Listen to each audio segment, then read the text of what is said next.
If you're a dog owner, have you had this experience that you know all the dogs in the neighborhood along with their owners?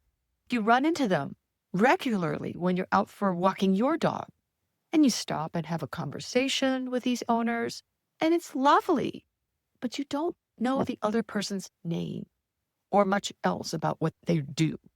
For example, when I'm walking my dog, I can talk to all the other dog owners in the area, and I feel like I know them and I know their dogs, but I don't know the owners' names. And now maybe this has gone on for months, not years.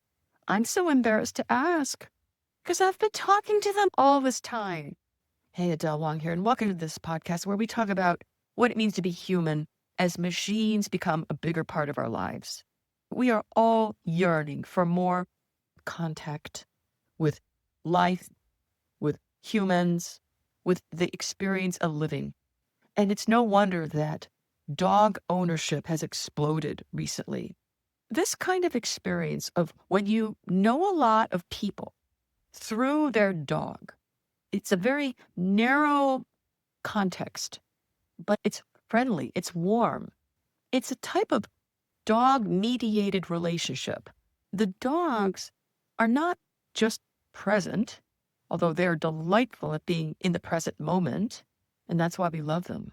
These dogs are actually the social structure holding a certain type of relationship together in the community. Because you genuinely do know these people, these dog owners, but you know them in a narrow situational way. And the dogs act as a social bridge.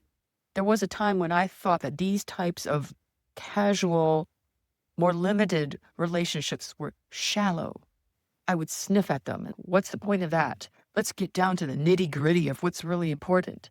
But now I see that these kinds of relationships actually serve an important function. Normally, when you're talking to a stranger, it can feel a little awkward or intrusive. And a dog gives both people a legitimate reason to stop and say things like, "Oh, he's so cute. Is he friendly? How old is she? What breed is he? What's his name? Oh my gosh, our dogs remember each other." Can you relate? The dog removes the pressure of having to invent a social purpose. Sociologists sometimes describe this kind of thing as a social catalyst. It's something external that makes interaction easier without requiring either person to declare, "I would like to get to know you." This is especially useful in neighborhoods where people often want friendliness without necessarily wanting a full friendship. And that surprised me, and I'll get into that in a second. But through these relationships, you know each other by a role. Oh, you're the one that walks the poodle, or you're the golden retriever's dad. A role, not biography in terms of where this person grew up, how old they are, you're so-and-so's cousin. Instead, you may know somebody, a human, based on what route they walk, whether their dog is reactive, what time they usually are walking. Maybe you even know, oh, their dog had surgery. How did that go? And you do get a sense of knowing this owner, of whether they're patient, warm, anxious, talkative. But even with all that, you may not know their profession or their last name, family situation, or even the first name. Why?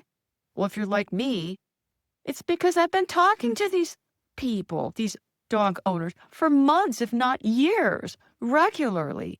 And I have long forgotten their first name. They may have told me 6 months ago, and I don't remember, but I remember their dog's name. Why? Because I notice that the owner will say things like, "Max, sit. Max, down." Oh, the dog's name is Max. That's easy to remember because the owner's talking to their dog, but I have forgotten what the owner's first name is. Now, you'll notice that these kinds of relationships aren't necessarily shallow. It's a different form of knowledge. It's what's called a repeated behavioral familiarity rather than personal disclosure. You know who they are in this setting of walking their dogs. They are Max's dad, or the woman with the elderly beagle, or the guy who my dog Rudy loves. The human identity becomes organized around the dog because that's the shared point of relevance. What I love about this is that dogs make intimacy possible while also limiting it. It's a peculiar combination.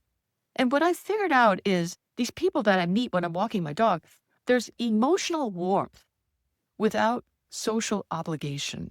I can have a pleasant and even an affectionate connection with someone without needing to exchange phone numbers. I don't necessarily have to invite them over for dinner. I don't have to explain my personal life. I don't have to maintain contact outside the walk. And I can decide whether I'm actually friends. That's psychologically comfortable.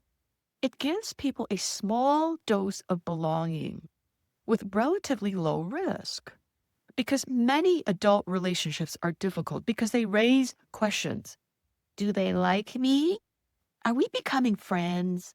Should I invite them somewhere? Will they expect something? Dog relationships remain pleasantly ambiguous. You're connected to these people, but the connection has boundaries. Frankly, I think dogs are often easier to remember than the people. Dog identities are often more memorable, at least to me, because they have distinctive appearances or memorable names or obvious personalities, or they do something that's emotionally engaging with me. And like I said, humans might introduce themselves once, months ago. Meanwhile, the dog's name is repeated constantly. Hey, Max, leave it. Come here, Max. Max wants to say hello. So the dog's name receives repeated reinforcement. And I can't remember the owner's name. And there's also less embarrassment in asking the dog's name again. I'm sorry, what was your dog's name again? Meanwhile, asking a person's name can feel a little bit like you're admitting that you failed to register their name the first time. And then it gets so embarrassing. The longer you run into these people and you feel like you know them, the harder it feels to ask 6 months later, oh my gosh, I can't remember their name. It feels socially embarrassing to reveal that I don't remember their name. So maybe you avoid asking. And avoidance makes that gap last longer, which just increases the embarrassment. It's a small example of how impression management works. You're protecting the image that you already know someone properly. And guess what? They are doing the same thing. I know this, especially since my name sometimes is hard to remember. I get a sheepish look sometimes when people eventually have to admit that they can't remember my name. There's a decent chance that neither of you knows the other's name, and you're both pretending that this information was exchanged and remembered. So it's a form of familiar stranger relationship.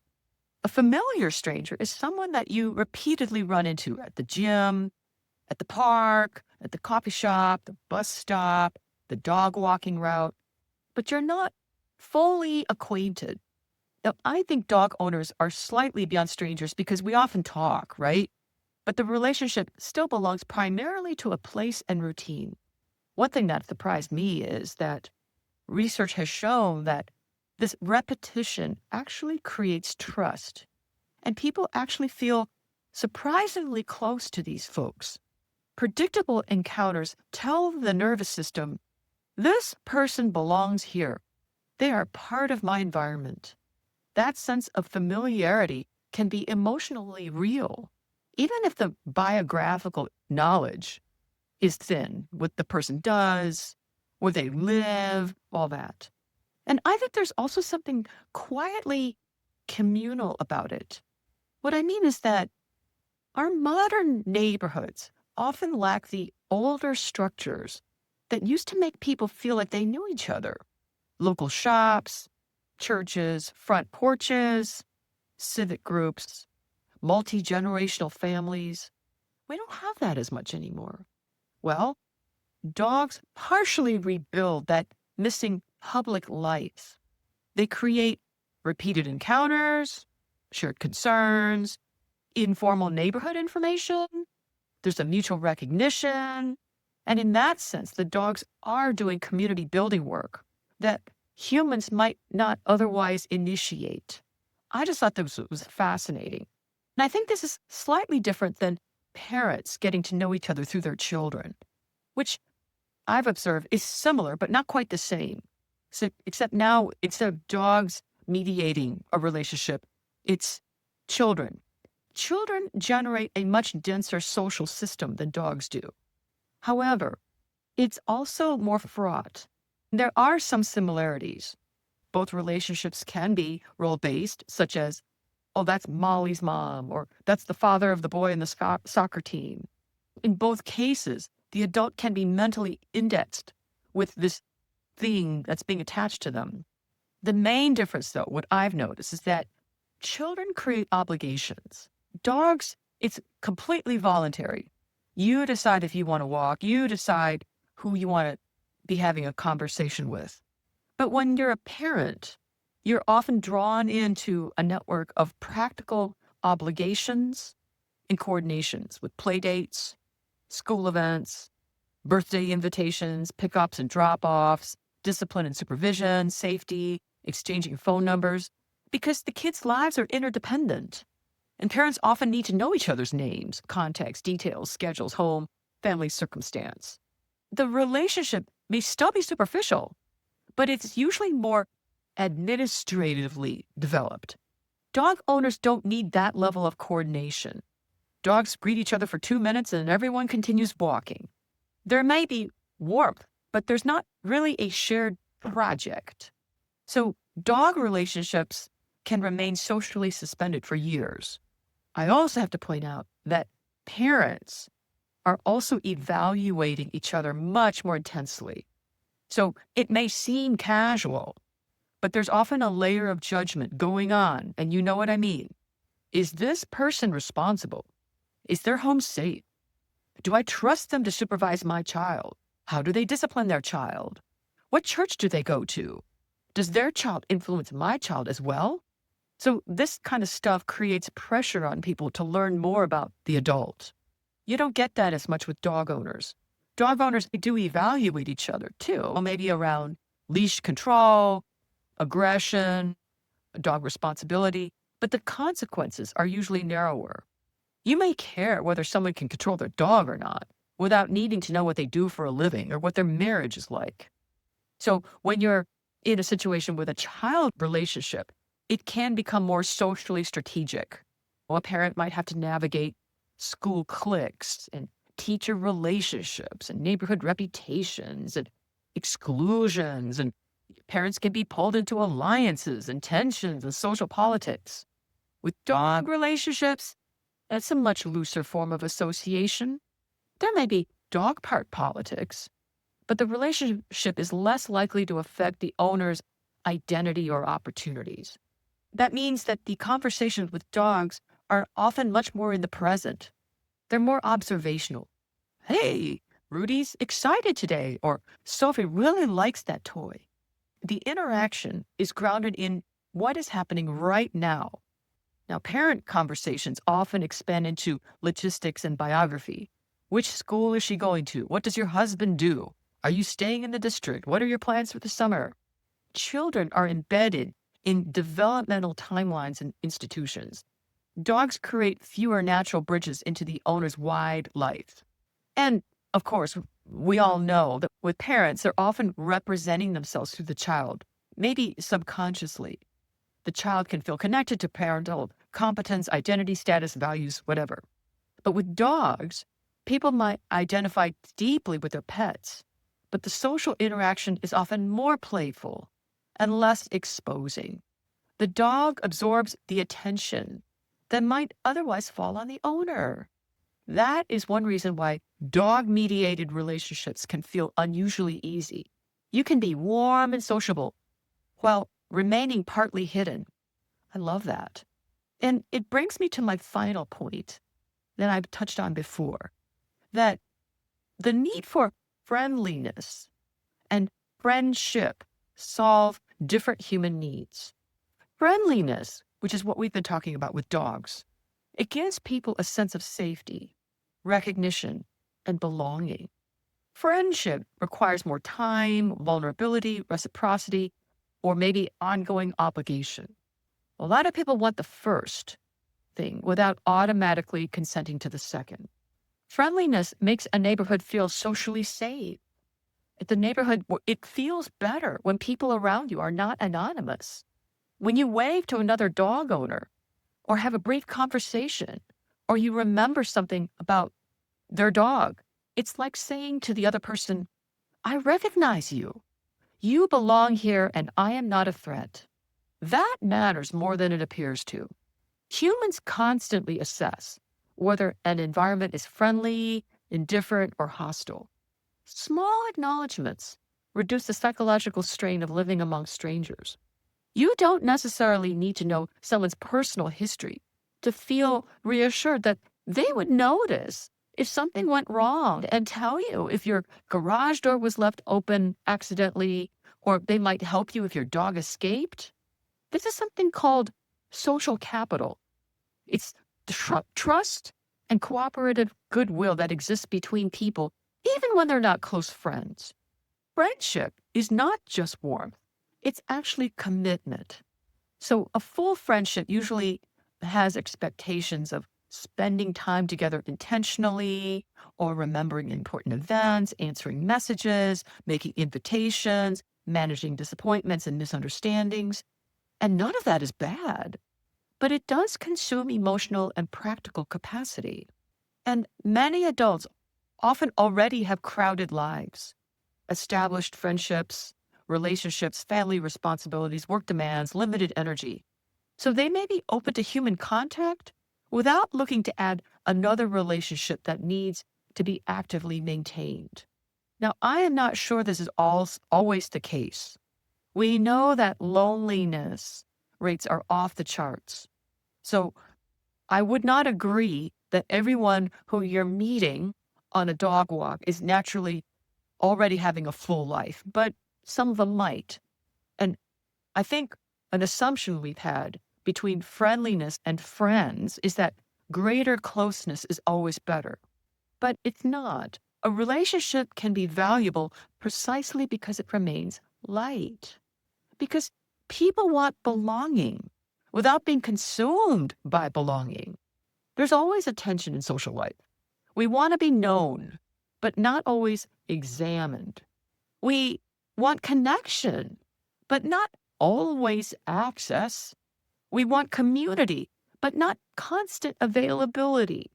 So neighborhood friendliness offers a middle zone, somewhere between isolation and intimacy. You're not invisible, but neither are you deeply entangled. And that can be psychologically restorative.